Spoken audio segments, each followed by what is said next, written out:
Episode 20. The weaver's song. Amani stood beneath the ancient baobab tree, the wind whispering through its leaves like a lullaby. In her hand, she held the worn magical gourd, its surface cool against her skin. Anya's final words echoed in her heart, the circle of stories. It needs to widen once more. Grief mingled with determination within Amani. Anya was gone, but her legacy, the legacy of storytelling, burned brighter than ever. The whispers on the wind, once a faint melody, had morphed into a powerful call, urging Amani to embark on a new chapter in her own storytelling journey. Taking a deep breath, Amani raised the gourd to her lips. Tentatively, she blew into the opening, a low, mournful sound escaping its depths. A hush fell over the gathered villagers, their eyes filled with a mixture of curiosity and trepidation. Suddenly, the gourd pulsed with a warm light, bathing Amani in its glow. The villagers gasped as a voice, faint yet melodic, filled the air. It wasn't the voice of the wind, but a chorus of voices, a symphony of whispers from across the continent, each carrying a fragment of a story waiting to be told. A vision flooded Amani's mind, a grand gathering, a tapestry woven from countless cultures and traditions. Storytellers from faraway lands, their voices rich with exotic accents, shared tales of fire-breathing dragons and mischievous spirits. Nomadic tribes recounted legends passed down through generations, their rhythmic chants echoing under the vast desert sky. The vision faded, leaving Amani breathless. This was the answer to Anya's call, the next chapter in the circle of stories. A gathering unlike any other, a celebration of narrative that transcended borders and languages. With newfound resolve, Amani addressed the villagers.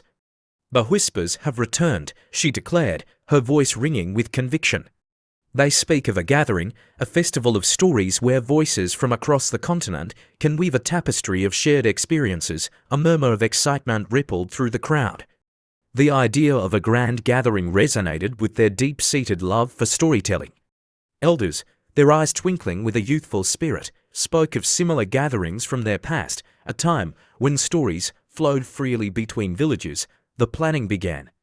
Artisans crafted intricate masks for performances, musicians dusted off their forgotten instruments, and storytellers honed their craft, eager to share their narratives with a wider audience.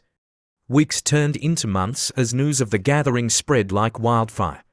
Traders carried whispers of the festival on their journeys, enticing storytellers from far and wide.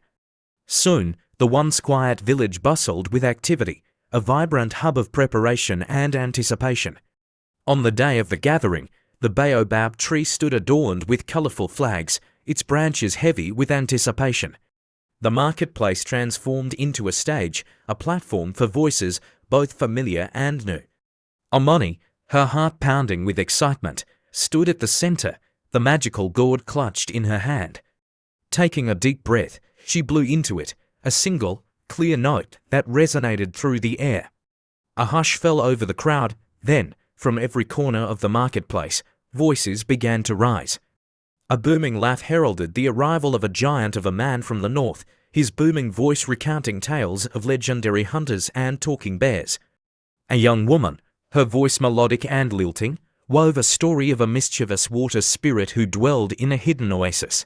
The day unfolded like a beautiful tapestry, each story adding a new thread, a new colour to the vibrant narrative. Laughter mingled with tears, gasps of awe with murmurs of understanding.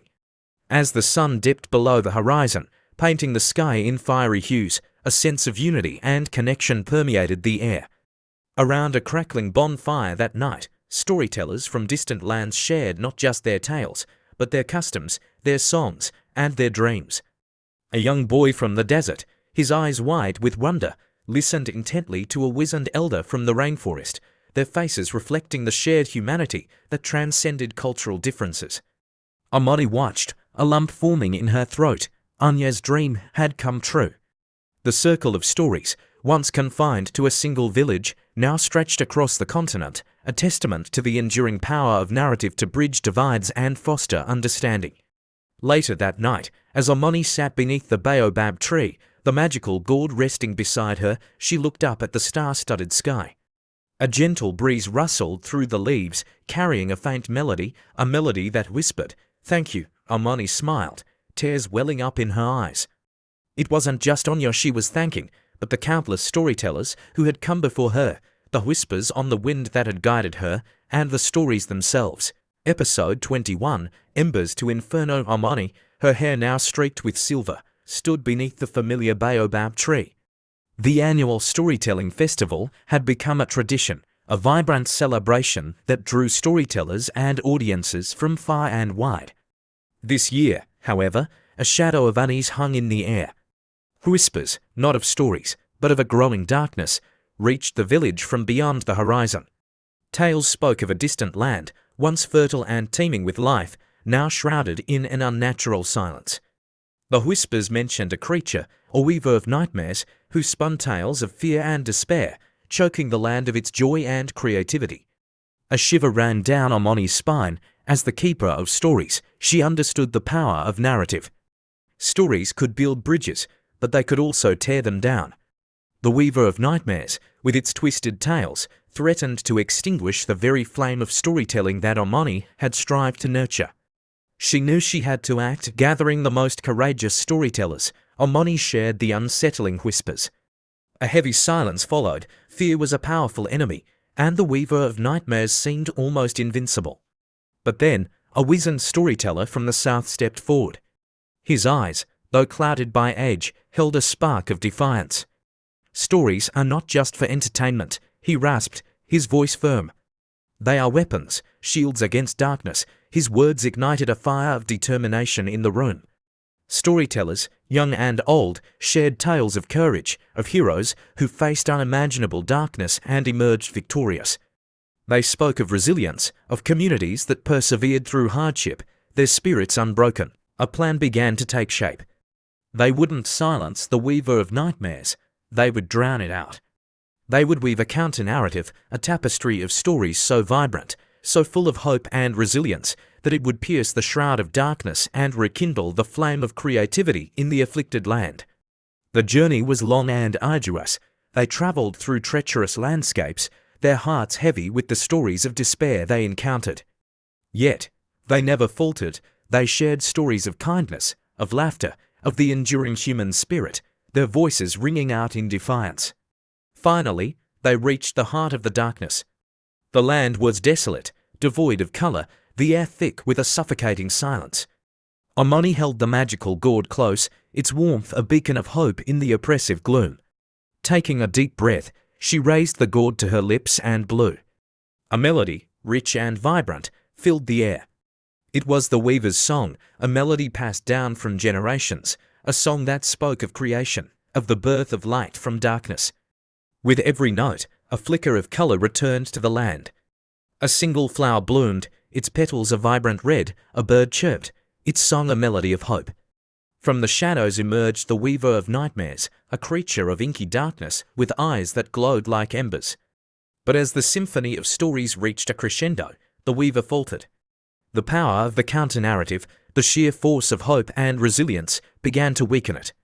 With a final, ear-splitting shriek, the weaver of nightmares dissolved into a wisp of smoke, leaving behind a land bathed in the golden glow of the setting sun. As the storytellers looked around, tears streamed down their faces. They had not just defeated a creature. They had rekindled the flame of creativity, proving once again the power of stories to be a beacon of hope. Even in the darkest of times, news of their victory spread far and wide. The annual storytelling festival, once a celebration of tradition, became a symbol of resistance, a testament to the enduring power of narrative to illuminate the world and push back the shadows. Amani, under the familiar baobab tree, looked up at the star-studded sky. The whispers on the wind, once faint, now carried a melody of triumph. As long as stories were shared, as long as voices dared to rise in defiance, the darkness would never truly win. The embers of storytelling, fanned by generations of brave storytellers, would continue to burn bright, a testament to the enduring human spirit and the power of a well-told tale. Episode 22, Echoes in the Wind. A gentle breeze rustled the leaves of the ancient baobab tree, whispering tales to anyone who cared to listen. Amani, her hair now a snowy crown, sat beneath its shade, her weathered hands holding a worn leather-bound book. It was no longer Anya's book, but her own, filled with stories collected over a lifetime of journeys. The annual storytelling festival had concluded, leaving behind a vibrant echo of laughter, music, and shared narratives. Yet, a sense of unease lingered in Armoni's heart. The victory over the Weaver of Nightmares, though significant, felt like a single chapter in a much larger story. As she flipped through the pages, a faded inscription on the first page caught her eye. "The whispers on the wind guide us, but where do they come from?" It was a question Anya had once posed, a question that had haunted Armoni for years. Suddenly, a new whisper tugged at her senses, different from the familiar call to share stories. It was a melody, fragmented yet urgent, a plea for help that resonated deep within her soul. The inscription on the page seemed to glow, urging her to follow the whisper. A familiar fire ignited in Armoni's eyes. She wouldn't just be a keeper of stories.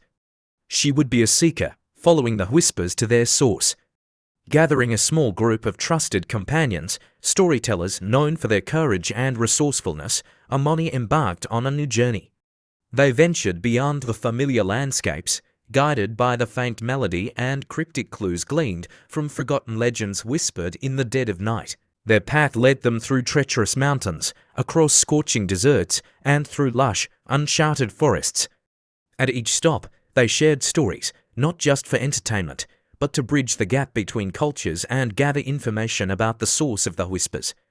Along the way, they encountered forgotten communities, their stories lost or silenced by fear and oppression. Armoni and her companions shared their own narratives, tales of resilience and the power of storytelling, rekindling the flame of creativity and hope in these isolated corners of the world. The journey was fraught with danger. They faced monstrous creatures born from forgotten nightmares, navigated treacherous landscapes, and even encountered remnants of the Weaver's darkness, clinging to isolated pockets of despair. But with each challenge, their resolve grew stronger. The stories they shared, the connections they forged, became their armor, their shield against the encroaching darkness. Finally, after months of travel, they arrived at a hidden valley shrouded in mist. The melody, now clear and powerful, emanated from its depths. As they ventured deeper, the air crackled with a strange energy, and the whispers coalesced into a single, chilling voice. "Help," it pleaded, filled with despair. "The stories, they are fading." Armoni stepped forward, the worn book clutched tightly in her hand. "We hear you," she declared, her voice ringing with conviction. "We are storytellers, and we bring the echoes of countless voices." From the swirling mist emerged a figure, not a monstrous creature, but a being of pure energy, its form flickering and fading. It was the guardian of whispers, the very essence of storytelling, its light dimmed by neglect and the rise of darkness. Armoni and her companions understood. The whispers, the source of all stories, were fading because people had stopped listening. The Weaver of Nightmares had thrived not by creating new tales, but by extinguishing the existing ones. With newfound purpose, they began to share their stories. Tales of bravery and laughter, of love and loss, of the enduring human spirit. The valley resonated with their voices, the mist clearing as the guardian of whispers absorbed their narratives, its light flickering back to life. As they left the valley, the melody of the whispers had transformed. It was no longer a plea for help, but a song of gratitude, a promise to carry the embers of storytelling forward. Armoni and her companions returned to their village, forever changed by their journey. They knew their work was far from over. The whispers would continue to guide them, leading them to forgotten stories and the communities that needed them most. Under the baobab tree, Armoni opened her new book, a blank page waiting to be filled. The inscription on the first page now seemed prophetic. "The whispers on the wind guide us, but where do they come from?" They came from everywhere and nowhere, a constant hum of human experience waiting to be woven into stories. Armoni dipped her quill in ink, a smile gracing her lips. The circle of stories, once local, had become boundless. The whispers on the wind, a testament to the enduring power of narrative, would continue to guide her, echoing through time, ensuring that stories, like embers, would forever burn bright, carried on the voices.